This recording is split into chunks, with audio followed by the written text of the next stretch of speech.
If Na is Avogadro's number, then number of valence electrons in 4.2 gram of nitride ions is। तो आपको ये बताना है कि अगर हमारे पास 4.2 ग्राम नाइट्राइड आइंस मौजूद हैं तो उसमें कितने नंबर ऑफ वैलेंस इलेक्ट्रॉन मौजूद होंगे। बेटा नाइट्रोजन में वैलेंस इलेक्ट्रॉन होते हैं जनरली 5, ठीक है, लेकिन यहाँ पर देखें -3 मेंशन है, इसका मतलब है कि 3 इलेक्ट्रॉन गेन हो चुके हैं। तो जो वैलेंस इलेक्ट्रॉन्स हैं बेसिकली नाइट्राइड में, वैलेंस इलेक्ट्रॉन्स हैं 8, ठीक है जी। अच्छा, अब 4.2 ग्राम है, तो सबसे पहले इसको हम कन्वर्ट कर लेते हैं, नंबर ऑफ आइंस निकाल लेते हैं कितने आइंस होंगे। तो उसके लिए आप क्या करोगे, जो मास गिवन है 4.2 ग्राम, इसको आप डिवाइड करोगे इसके मोलर मास से। नाइट्रोजन का मोलर मास हमारे पास कितना होता है 14, मतलब कि एटॉमिक मास, और इसको मल्टीप्लाई कर देंगे फिर एवोगैड्रो नंबर से। और क्योंकि हमें देखें ये जो हमारे पास आंसर आएगा, ये किसका आएगा, नंबर ऑफ आइंस का आंसर आएगा, इलेक्ट्रॉन का आंसर नहीं है ये है नंबर ऑफ आइंस कि 4.2 ग्राम नाइट्राइड में कितने आइंस हैं। 4.2 divide by 14 multiply by Na, इतने आइंस हैं। इसको हम मल्टीप्लाई करेंगे फिर 8 से, तो फिर ये जो नंबर ऑफ आइंस हैं वो नंबर ऑफ इलेक्ट्रॉन में बेसिकली कन्वर्ट हो जाएंगे। अच्छा, अब आप देख सकते हैं सिंपली कि ये 4.2 है, इसको अगर हम पॉइंट को मैं आगे ले आऊँ, तो पॉइंट को आगे लेके आने से क्या हो जाएगा, ये 42, 42 इंटू 10 की पावर -1 में इसको लिख सकता हूँ, ठीक है, डिवाइड बाय 14 मल्टीप्लाई बाय 8, और ये हमारा Na, ठीक है। 14 इसे कैंसिल करेगा, यहाँ आ जाएगा 3, 3 मल्टीप्लाई बाय, अच्छा 3 मल्टीप्लाई बाय 8 कितना हो जाएगा 24, और ये 10 की पावर -1 है, ये नीचे आ जाएगा डिवाइड में। कोई भी नंबर 10 से डिवाइड होता है तो डेसिमल पॉइंट 1 टाइम पीछे आ जाता है, यानी इसकी जो वैल्यू है 10 से डिवाइड होने पर 2.4 Na हमारे पास आंसर आ जाएगा। तो इसका राइट आंसर हो जाएगा option D. Now next question, two containers P and Q, two containers P and Q of equal volume 1 liter each contain 6 gram of oxygen and SO2। Simply यहाँ पर ये बात हो रही है कि हमारे पास ये एक कंटेनर है, कंटेनर P, और एक कंटेनर हमारे पास है कंटेनर Q, ठीक है। इन दोनों कंटेनर्स के वॉल्यूम बराबर हैं। एक कंटेनर में 6 ग्राम ऑक्सीजन मौजूद है और एक कंटेनर में 6 ग्राम सल्फर डाइऑक्साइड मौजूद है, और आपसे ये पूछा जा रहा है किसमें नंबर ऑफ मॉलिक्यूल ज़्यादा होंगे। तो ऑब्वियसली 6 ग्राम ऑक्सीजन को अगर हम मोल में कन्वर्ट करेंगे तो 6 डिवाइड बाई 32 करना होगा, क्योंकि मोलर मास ऑक्सीजन का हमारे पास 32 होता है।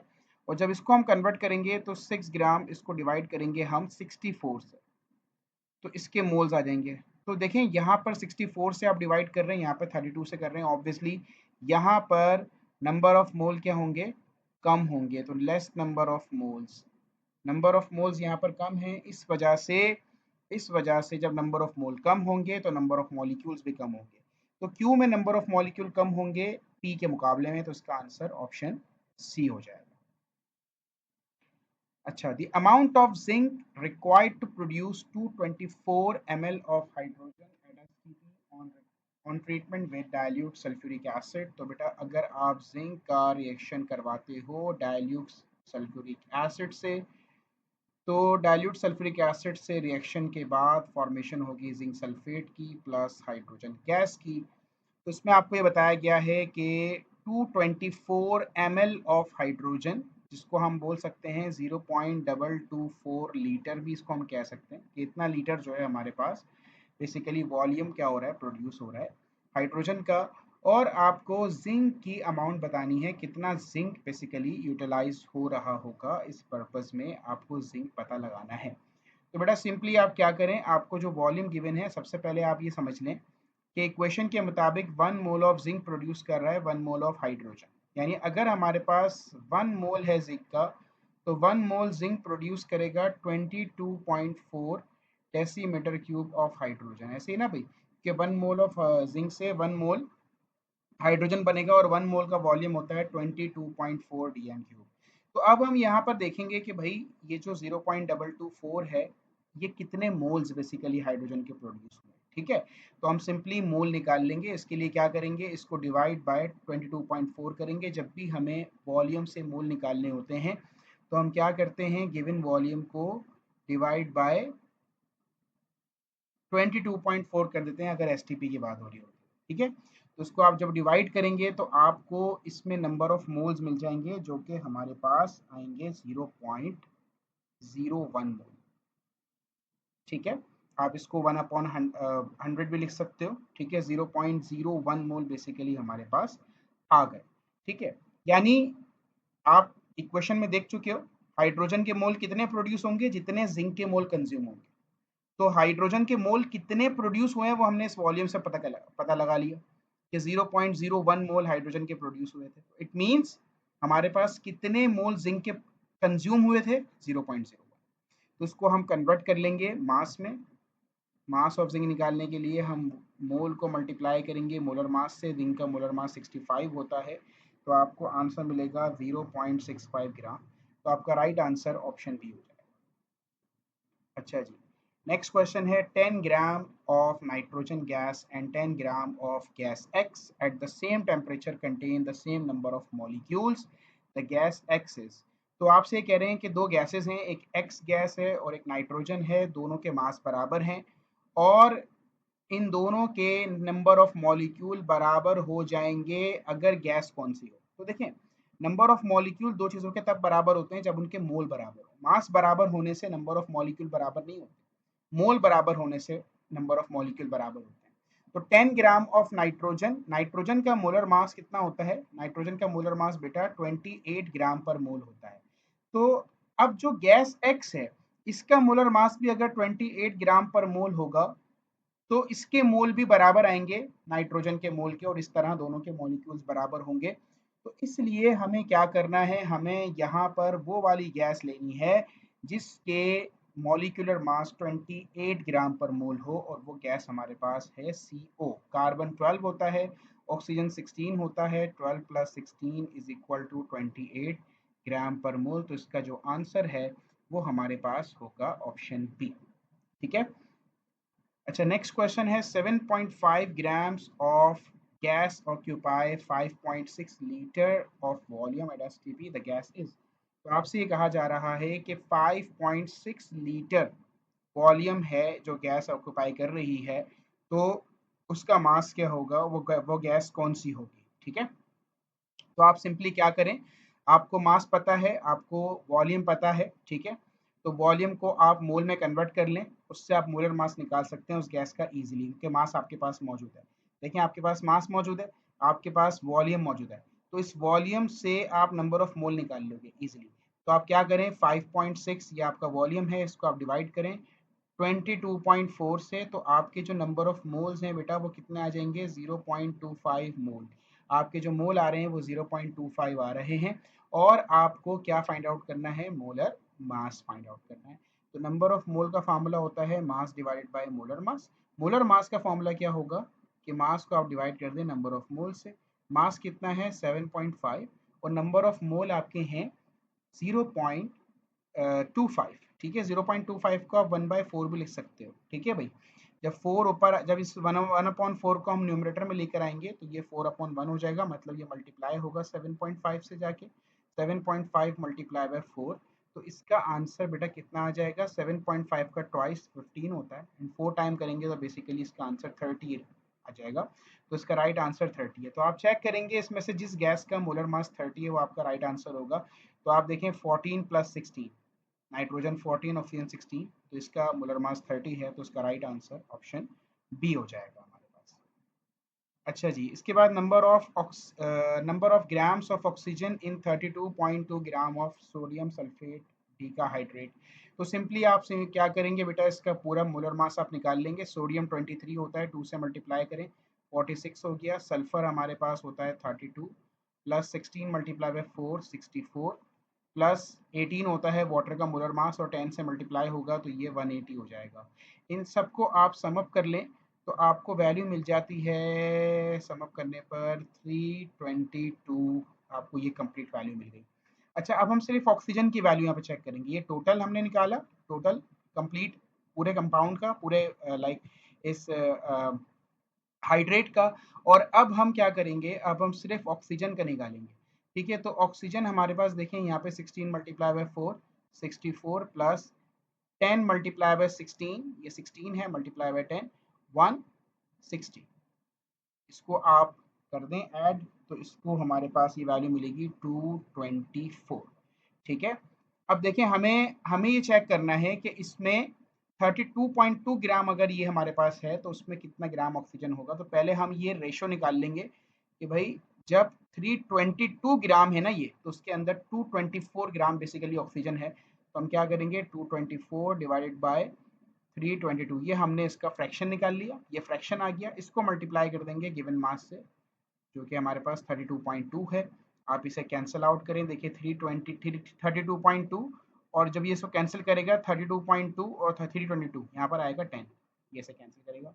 और फिर जब 224 डिवाइड बाई 10 करोगे तो आपको आंसर मिलेगा 22.4। तो इसका राइट आंसर हो जाएगा ऑप्शन सी, 22.4 ग्राम।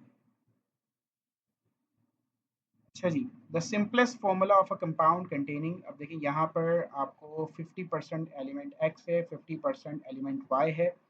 ठीक है, तो आपको जो x है वो 50% है और y भी 50% है।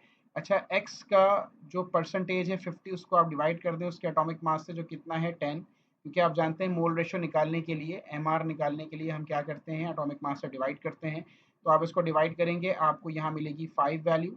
और इसी तरह y 50 है, y भी, और इसको भी हम डिवाइड कर देंगे, इसके एटॉमिक मास से 20 है। ठीक है, 20 गिवन है देखें, तो जब 20 से डिवाइड करेंगे यहाँ पर वैल्यू 2.5 आ जाएगी। उसके बाद हम निकालते हैं एटॉमिक रेशियो। एटॉमिक रेशियो निकालने के लिए क्या करते हैं, सिंपली कि जो स्मॉलर वैल्यू होती है उससे आप डिवाइड कर देते हैं सबको। तो 5 को भी आप डिवाइड करेंगे 2.5 से, और 2.5 को भी 2.5 से डिवाइड करेंगे, तो 5 अपॉन 2.5 आंसर आएगा 2, और ये 2.5 अपॉन 2.5 आंसर आएगा 1। तो इसका मतलब है कि आपकी जो वैल्यू है, जो आपका फॉर्मूला है, वो क्या हो जाएगा, x2y, x2y। तो राइट आंसर आपका ऑप्शन सी होगा। अच्छा, 10 gram of hydrogen and 64 gram of oxygen were filled in a steel vessel and exploded amount of water produced in this reaction will be। तो जो इसकी इक्वेशन होती है वो simply H2 plus half O2 से form होता है H2O।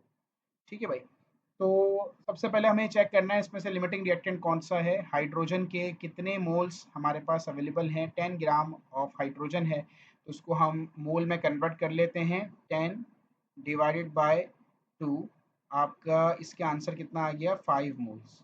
तो हाइड्रोजन के जो मोल्स हमारे पास अवेलेबल हैं वो कितने हैं, 5 मोल्स। ऑक्सीजन के अवेलेबल मोल्स कितने हैं, चेक कर लेते हैं, 64 ग्राम ऑक्सीजन है और इसका मोलर मास 32 होता है। तो ऑक्सीजन के हमारे पास 2 मोल अवेलेबल है। ठीक है, अच्छा इक्वेशन के मुताबिक आप चेक करें, यहाँ पर 1 है और यहाँ पर 1/2 है, यानी इक्वेशन आपको ये बता रही है कि 1 मोल ऑफ हाइड्रोजन के लिए आपको ऑक्सीजन का हाफ मोल चाहिए। यानी आपको इससे इंफॉर्मेशन मिली कि जितना हमारे पास हाइड्रोजन होगा उससे हाफ हमें ऑक्सीजन की रिक्वायरमेंट है। ठीक है, तो अगर 5 मोल है हाइड्रोजन का, तो ऑक्सीजन हमारे पास 2.5 मोल होना चाहिए, मतलब 2.5 मोल ऑक्सीजन होना चाहिए, लेकिन है कितना, 2 मोल। यानी ऑक्सीजन जो है वो रिक्वायरमेंट से कम अवेलेबल है। इक्वेशन के मुताबिक जितना हाइड्रोजन उससे हाफ हमें ऑक्सीजन रिक्वायर्ड है। अगर हाइड्रोजन 5 है तो ऑक्सीजन 2.5 होना चाहिए, लेकिन ऑक्सीजन अवेलेबल है कितना, 2। इसका मतलब है ये रिक्वायरमेंट से कम अवेलेबल है, और जो भी चीज़ रिक्वायरमेंट से कम अवेलेबल होती है वो हमारे पास लिमिटिंग रिएक्टेंट होती है। अच्छा, फिर आप इक्वेशन पर गौर करें, हाफ मोल ऑफ ऑक्सीजन से 1 मोल ऑफ वाटर फॉर्म हो रहा है, यानी वाटर की वैल्यू ऑक्सीजन के मुकाबले में डबल है। ये हाफ है तो ये 1 है। इसका मतलब अगर इसके 2 मोल्स कंज्यूम होंगे तो उससे वाटर हमारे पास कितना मोल बनेगा, 4 मोल वाटर प्रोड्यूस होगा। तो इसका राइट आंसर ऑप्शन बी हो जाएगा हमारे पास। अच्छा, number of atoms in 0.1 mole of try atomic gas, देखो हमें 0.1 मोल दिया हुआ है। ठीक है, और इसके नंबर ऑफ मॉलिक्यूल्स आपने फाइंड आउट करने हैं। ठीक है, 0.1 मल्टीप्लाई बाय 6.02 10⁻23, ये हमारे पास नंबर ऑफ क्या आ जाएंगे, बेसिकली नंबर ऑफ मॉलिक्यूल आ गए इस गैस के। ठीक है, 0.1 मल्टीप्लाई बाय 6.02, और फिर वो ट्राई एटॉमिक गैस है, मतलब उसमें नंबर ऑफ एटम कितने होंगे उसको आप नंबर ऑफ एटम से मल्टीप्लाई कर दो, मतलब उस गैस के एक मॉलिक्यूल में 3 एटम्स हैं, तो हमने ये नंबर ऑफ मॉलिक्यूल का जो आंसर आया था इसको हमने 3 से कर दिया मल्टीप्लाई। ठीक है, तो 6 मल्टीप्लाई बाय 3 18.06 हो जाएगा, और 18.06 जब मल्टीप्लाई होगा 0.1 से, तो बेटे आंसर हमारे पास क्या बनेगा, ये बन जाएगा 1.806 इंटू 10 की पावर 23। ठीक है, इतने एटम्स बेसिकली होंगे, तो राइट आंसर हो जाएगा option B. Okay, which has the maximum number of molecule among the following, तो आप चेक कर लें जिसके मोल, आप देखें 44 ग्राम ऑफ कार्बन डाइऑक्साइड 1 मोल बनता है हमारे पास। अच्छा, 48 ग्राम ऑफ ओजोन, ये भी 1 मोल है। ठीक है जी। अच्छा, 8 gram of hydrogen, 8 divide by 2, ये हमारे पास 4 मोल हैं इसके, और 64 gram divided by sulphur dioxide 64, इसका भी 1 मोल है। तो नंबर ऑफ मोल ज़्यादा किसके हैं हमारे पास, ऑप्शन सी के नंबर ऑफ मोल ज़्यादा हैं, तो इसीलिए हमारे पास राइट आंसर ऑप्शन सी हो जाएगा।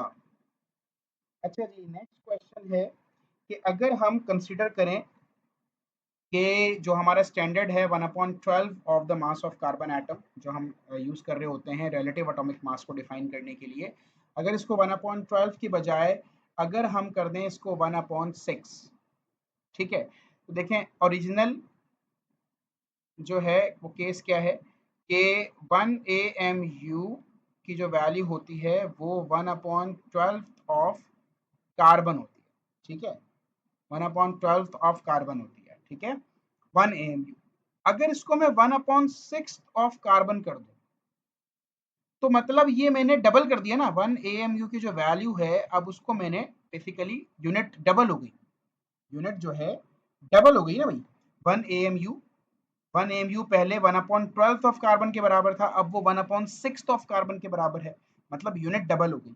तो हमेशा याद रखिएगा, सिंपल लॉजिक है कि जब यूनिट बढ़ती है, यूनिट बढ़ती है तो क्या होता है बच्चों, तो वैल्यू कम हो जाती है। ये एक सिंपल सी लॉजिक है। तो AMU की वैल्यू बढ़ने का मतलब है कि यूनिट बढ़ गई, तो यूनिट की वैल्यू बढ़ी, यूनिट बढ़ी, तो उससे वैल्यू जो है मोलर मास की वो क्या हो जाएगी, एटॉमिक मास की, मॉलिक्यूलर मास की वैल्यू जो है वो क्या हो जाएगी, कम हो जाएगी। यानी कि अब ये डबल हो गई है, गौर करें, 1/12 से 1/6 हो गई, मतलब ये डबल हो गई, 2 टाइम्स यूनिट बढ़ गई, तो 2 टाइम वैल्यू जो होगी एटॉमिक मास मॉलिक्यूलर मास की वो कम हो जाएगी। तो इसका आंसर क्या होगा, option D, that is decrease twice. A sample of aluminium fluoride contain these ions. The number of formula units of the sample are. तो बेटा आपको देखें एल्यूमिनियम फ्लोराइड गिवन है, तो अच्छा अब एल्यूमिनियम फ्लोराइड में ना देखें 3F के आइंस होंगे, यानी कि जब ये आइन में कन्वर्ट होगा तो हमारे पास 3F माइनस आइंस बनेंगे। ठीक है, क्लियर हो गई बात। तो नंबर ऑफ कितने फॉर्मूला यूनिट्स होंगे, तो आप गौर करें, अगर हमारे पास एक फॉर्मूला यूनिट है तो एक फॉर्मूला यूनिट से 3 फ्लोराइड आयन प्रोड्यूस हो रहे हैं। तो यहाँ पे देखें हमारी गिवन है कि 3 इंटू 10 की पावर 24 फ्लोराइड आयंस प्रोड्यूस हुए हैं, यानी फ्लोराइड आयंस इसके मुकाबले में 3 गुना ज्यादा है।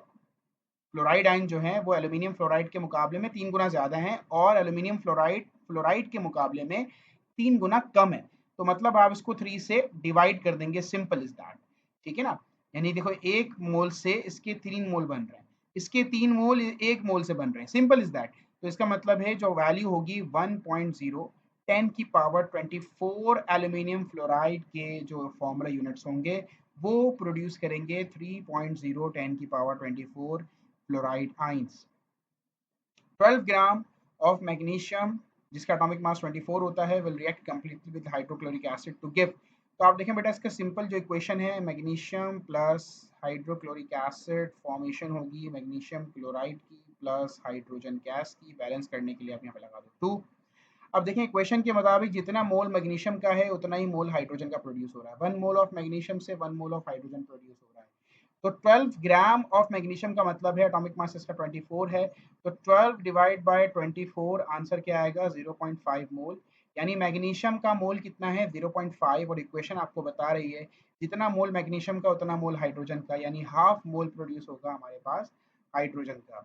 इसके बाद number of isotopes of gold, बेटा गोल्ड जो है ये मोनो आइसोटॉपिक एलिमेंट होता है, मोनो आइसोटॉपिक एलिमेंट होता है, तो इसका आंसर हमारे पास क्या हो जाएगा 1।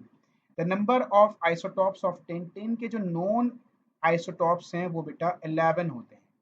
विच molecular ions are more abundant in mass spectrum, mass spectrum में ज्यादा अबेंडेंट कैटायनिक होते हैं, उसकी वजह क्या है, क्योंकि होता क्या है कि मास स्पेक्ट्रोमीटर जो होता है ना, मास स्पेक्ट्रोमीटर, जो मास स्पेक्ट्रोमेट्री का प्रोसेस है उसमें होती है बेटा आयनाइजेशन। ठीक है, अब जो आयनाइजेशन होती है ना, आयनाइजेशन क्या करती है, आयनाइजेशन इलेक्ट्रॉन लॉस करवाती है, लॉस ऑफ इलेक्ट्रॉन इजीली। तो लॉस ऑफ इलेक्ट्रॉन से बनने वाला आयन कैसा होगा, कैटाइन होगा। ठीक है, तो जो लॉस ऑफ इलेक्ट्रॉन वाला फिनोमेना है ना आयनाइजेशन में, वो ज्यादा इजीली होता है, इस वजह से मास स्पेक्ट्रोमेट्री में जो ज्यादा अबंडेंट आयंस होते हैं, ज्यादा जो पाए जाते हैं, ज्यादा आयन जो एग्जिस्ट करते हैं वो कौन से होते हैं, कैटाइन। अच्छा, pressure of vapours when sent to the ionisation chamber in mass spectrometer, pressure की यहाँ पे बात की जा रही है, तो प्रेशर हम लोएस्ट रखते हैं अराउंड 10 की पावर -7 टू 10 की पावर -6, ये रेंज होती है प्रेशर की। अच्छा, प्रेशर को लो रखने की क्या रीजन होती है, क्योंकि स्पेक्ट्रोमेट्री में हाई वैक्यूम रिक्वायर्ड होता है, high vacuum is required in mass spectrometer. Mass spectrometer की वर्किंग के लिए हमें हाई वैक्यूम रिक्वायर्ड है। उसकी वजह क्या है, उसकी वजह ये है ताकि because to prevent collision, collision between ions and air molecules. अगर देखें प्रेशर ज्यादा होगा ना, तो प्रेशर ज्यादा होने का मतलब है कि एयर मॉलिक्यूल्स का और आइंस का जो कोलिजन है वो होगा, जिसकी वजह से हमारा जो प्रोसेस है वो डिस्टर्ब होगा।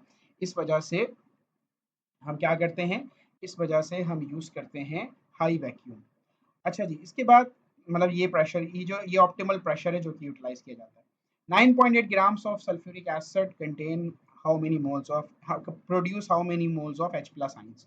तो आप देखें सल्फ्यूरिक एसिड डाइप्रोटिक एसिड है, जब ये प्रोड्यूस करता है 2H प्लस एंड सल्फेट -2। ठीक है भाई, तो आप देखें simply 1 mole of sulphuric acid से 2 moles of H positive produce हो रहा है। ठीक है भाई, 2 moles of H plus produce हो रहा है, इसका मतलब है ट्वाइस होगा ना। तो 9.8 ग्राम है सल्फ्यूरिक एसिड का, और सल्फ्यूरिक एसिड का मास जो मोलर मास होता है वो 98 होता है।